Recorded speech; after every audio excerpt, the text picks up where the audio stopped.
Today I'm going to go visiting the chocolate museum. Also, you're going to see me making chocolate at this chocolate museum. So I'm going to be learning how to make chocolate. And you can also check this YouTube video so you know how to make chocolate. And I hope you enjoyed this video. Please like and subscribe and click that notification bell to see more videos.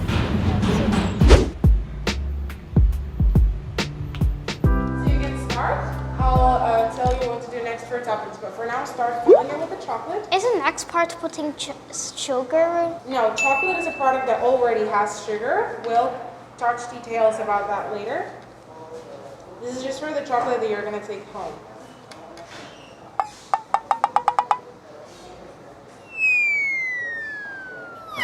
Are you supposed to cover this part too? No, that's for the stick. That's what I told you in the beginning.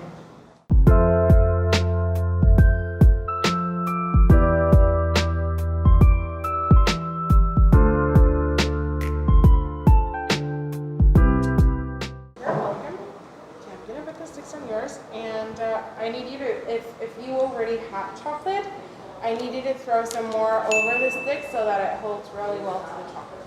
So it has to be 100% larded. Yeah. Okay. When you're totally done, I'll need you to shake your mold, like tapping it against the counter as I did to take significant air bubbles out. Wait, are you supposed to do this box over here? If you want to, yeah, it's just the name of the brand that makes the molds, but it's going to be a piece of chocolate, so it wouldn't be too bad. Okay. There we go. When you're done, you can take a glove from here. These should fit here. Yeah. And you grab the toppings that you want, and you put them in your chocolate like this. I really want sprinkles too. Okay. I don't know if I'm fully full. That's okay. You should move on to the other right here. Okay, I'm going to have to turn it around then. Yes, do that.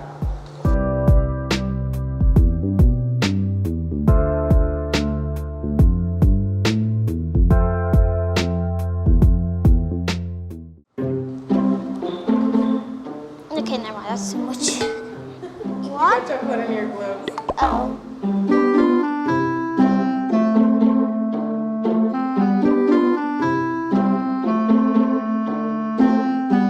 Okay, time. Is it done? Yeah. Okay. Am I allowed to put the rest of the marshmallows Yes, in you here? can have that. I'm just going to take these to the fridge, okay?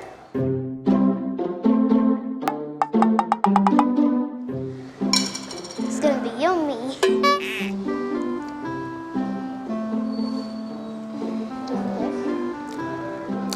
So good. Best chocolate ever.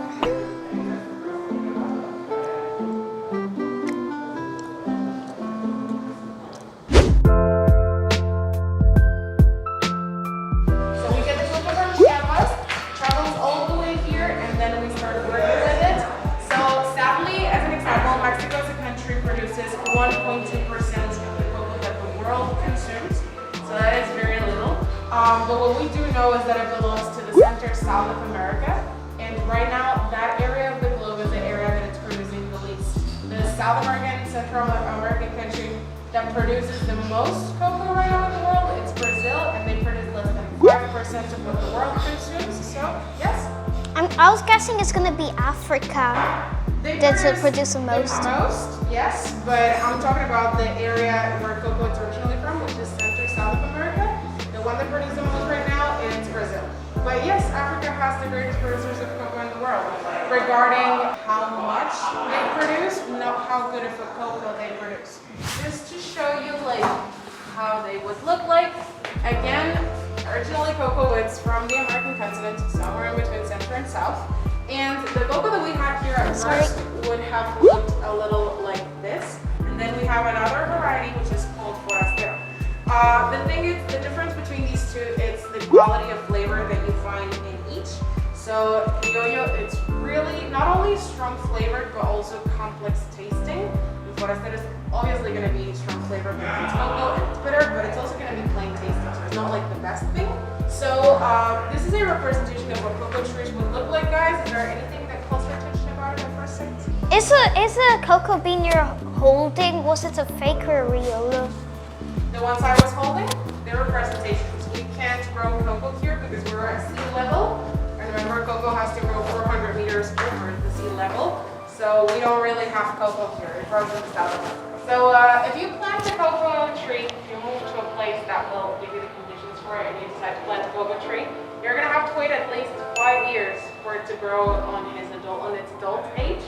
And when that happens, the first thing it's going to give you, it's not like cocoa pods right away, which are its fruit, but cocoa flowers. So cocoa flowers are these right here, and they would grow in bunches all over the trunk of the cocoa tree. So their cocoa trees, I've been there like twice a year for 4 years now. Their pods always go like green, yellow, and the darkest one is orange. I've never seen a purple cocoa pod on their trees, but there are those colors of cocoa pods in some places.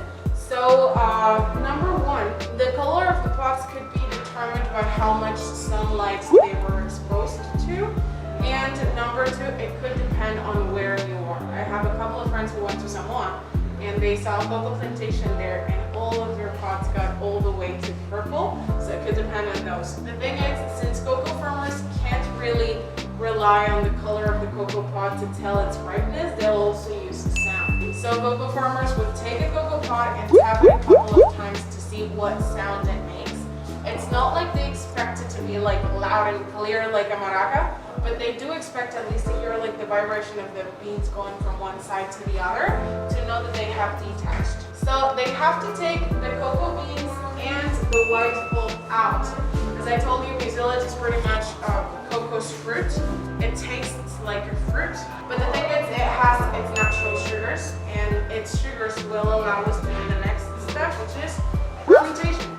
So in fermentation, this is going to take about 6 to 7 days to be done. So if you put together warmth, humidity, sugar, and you close that box, the sugar in the mucilage, it's going to start transforming itself into like alcohol and gases, and that's how fermentation happens. The reason, it's because fermentation is meant to enhance cocoa's natural richness. Like it was rich, we just want to develop a couple more tints of flavor there to make it more complex tasting.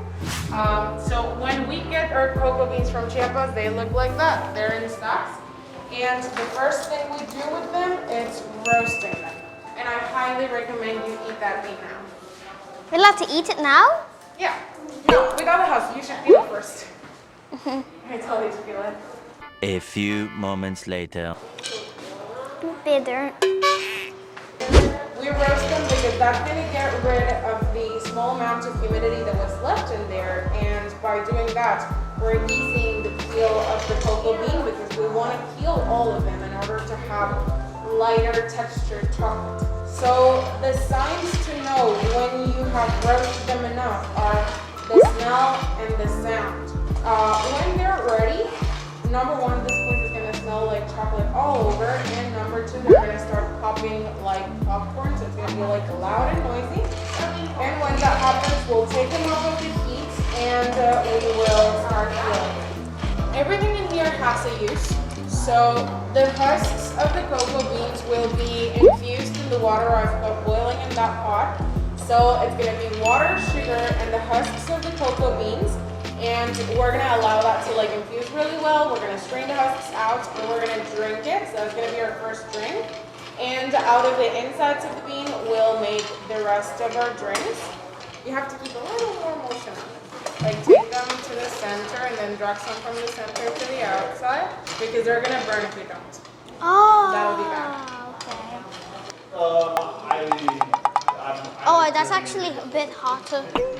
So one fell out, put it back inside, and then it kind of felt like I was touching hot chocolate. Touching hot chocolate, the drink? Yeah. Oh, I don't know. I don't know. And a little bit of the cover fell off. Yeah, that's totally normal. Yeah, and I can start smelling the chocolate. Now definitely looks like roasted. Alright. So although not a lot of them have popped, I think I did hear some pop, so I'm going to take them off of the heat and we're going to start peeling. Okay guys, so I'm going to give you each a portion of cocoa and then we'll start peeling them. Wait a second, otherwise you can't touch them yet because they're going to be really hot, okay? Okay. Alright guys, so there's two techniques I know to peel cocoa beans. Number one would be taking it by both sides and kind of press and twist. The husk comes up. I need you to make a pile of husks and a pile of beans. Now it definitely looks like the ones over there. The other technique, which I'm not really a fan of, but you'll say for yourselves, it's putting it in the center of the palm of your hand, and then like rolling it, and the husk just pops. So again, pile of husks, pile of beans/nips. Make those like in your own station, and at the end we're gonna put it all together, okay? Are you sure it's not working for me? Okay, then the other one.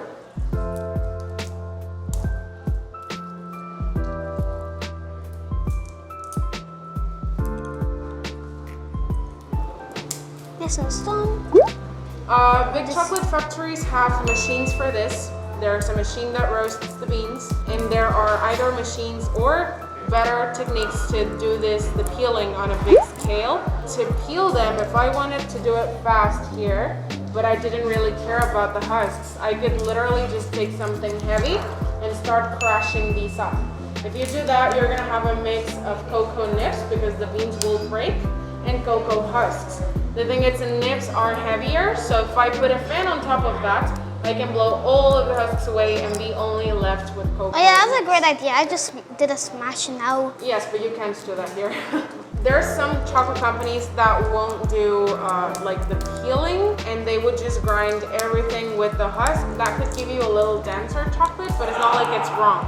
We just want to put the husks to use. If none of the technique is working for you, you can just crush it with this. Okay. As if it was garlic. No. Put it over and press.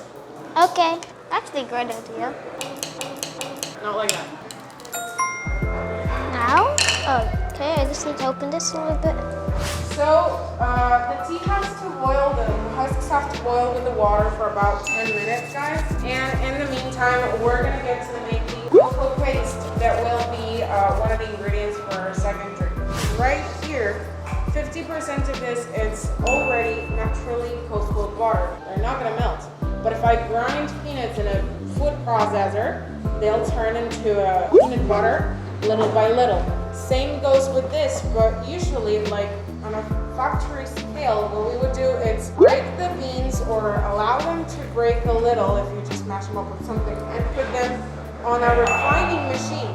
It's lava rock on the bottom, and these two gigantic wheels are lava rock as well. So cocoa nips will turn into cocoa paste little by little. That happens after 8 to 10 hours of the cocoa nips being here. So that's how we make cocoa paste. If you can make a product that has cocoa and sugar, and you can make sure that there's more than 35% of cocoa ingredients there, that is chocolate already, but you need to put them together. And with the sugar, the mix has to stay here for another 24 hours until the friction of the wheels and the bottom pulverizes every single grain of sugar until the sugar is it's able to become an homogeneous, untextured mix with the cocoa. So after that, it is chocolate already. It comes out of here liquid, and this is under the bowl. It is never heated. It's just the heat of the friction that keeps it liquid. Obviously, it thickens as we add the sugar, but it stays liquid. And the only heat is here near the motor.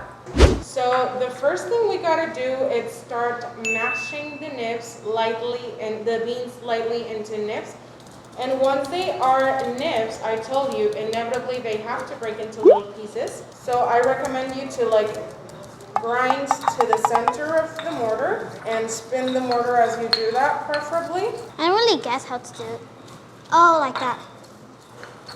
The reason why you don't get to make like your own bean to bar chocolate in here to take home, it's because only the refining of the sugar takes 24 hours to be done. So we would have to keep you here for 2 days or make you come back tomorrow, which we don't want to do. So we rather have you take home some smooth chocolate, but do teach you how to make it here. Yeah, I'm doing it.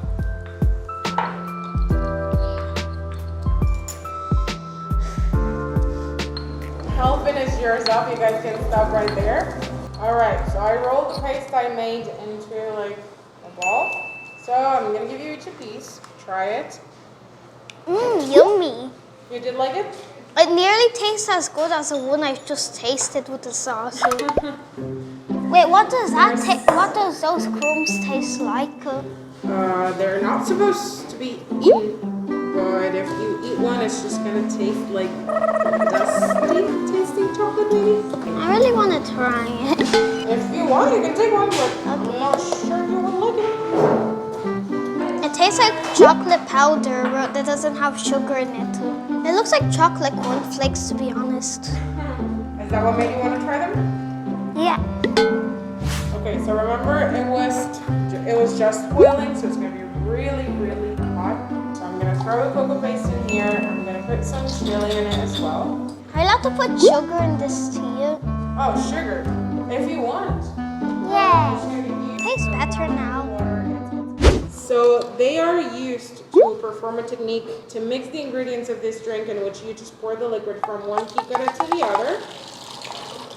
And you try and separate them as much as you can from the other as you mix. This is in order to cool your drink down, to integrate everything very well, and with a good enough technique and doing this enough times, you should get a foamy drink.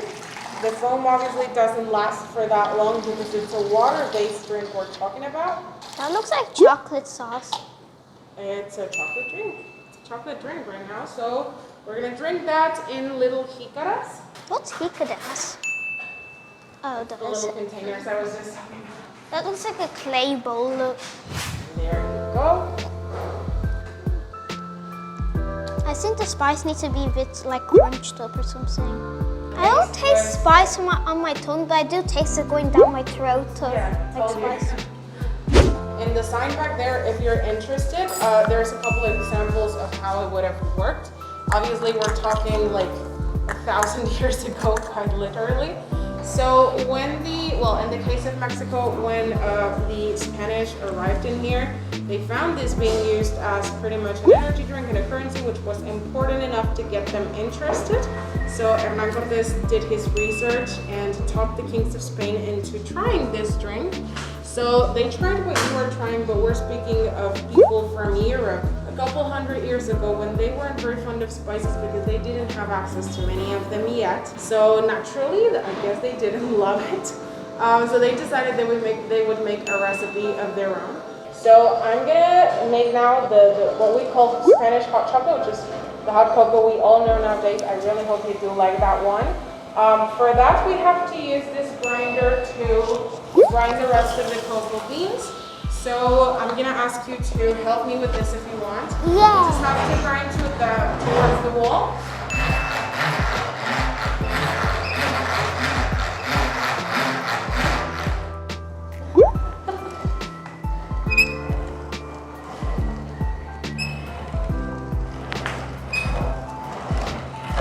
Do you want me to take over? Okay. Okay.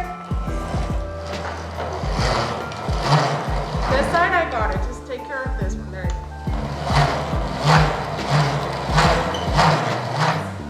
So if we were to get this to a liquid paste and then put it through a pressing machine would actually be able to extract all of cocoa's natural fat, and what's left of it without its fat, it's cocoa powder.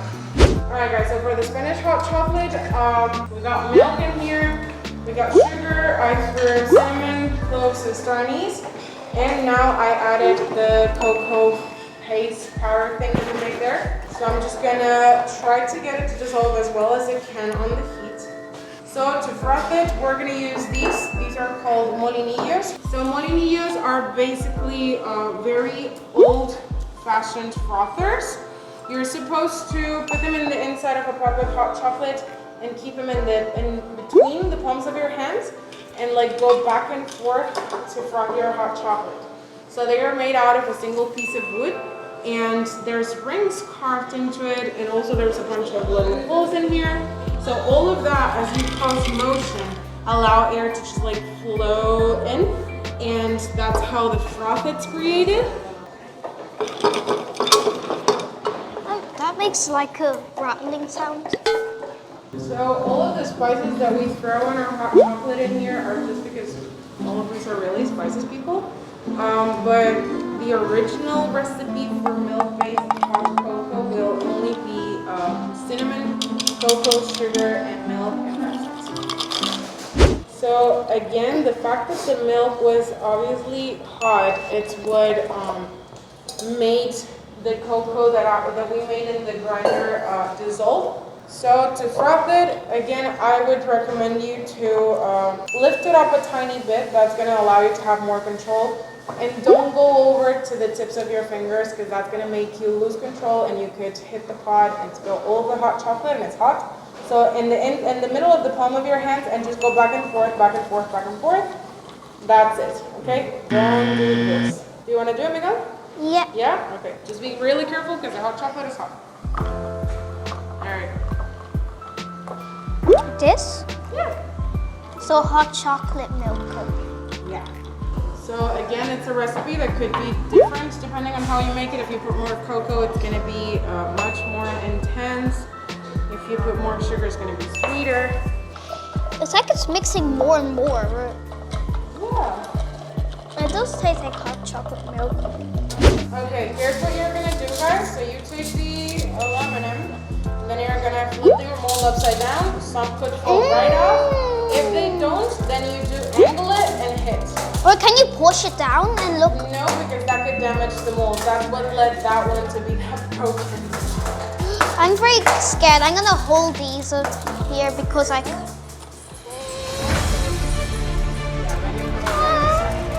Oh look, it's going out. This went out. This one is a bit. Bang it a little, remember. Oh look, that one fell out. I didn't even bang it. This is close. Oh there, pushed it out. Well, the other way I did was just push it. It could damage the mold again. You can't do that, but it damages the mold. So this was a result. On the back there is marshmallow and sprinkles, and in the front is just chocolate. And also they're both the same. This is the new best chocolate I've ever tasted. I already got this one. It's super yummy, but this is more yummy, the homemade one.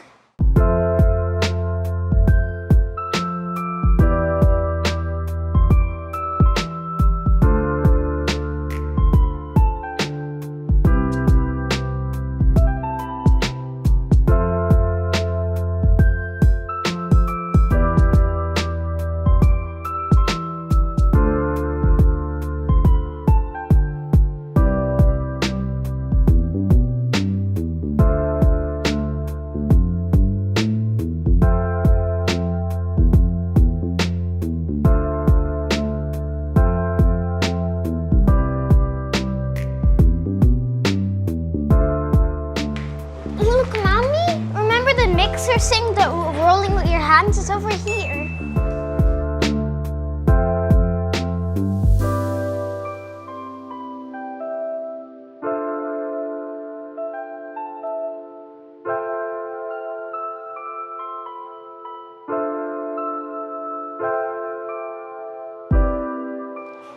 Rudolph the red-nosed reindeer had a very tiny nose. I've tried one of the chocolates and they're very yummy. This one has a peanut flavor and inside and milk chocolate. So yummy. This is the best chocolate I've ever tasted in my whole life.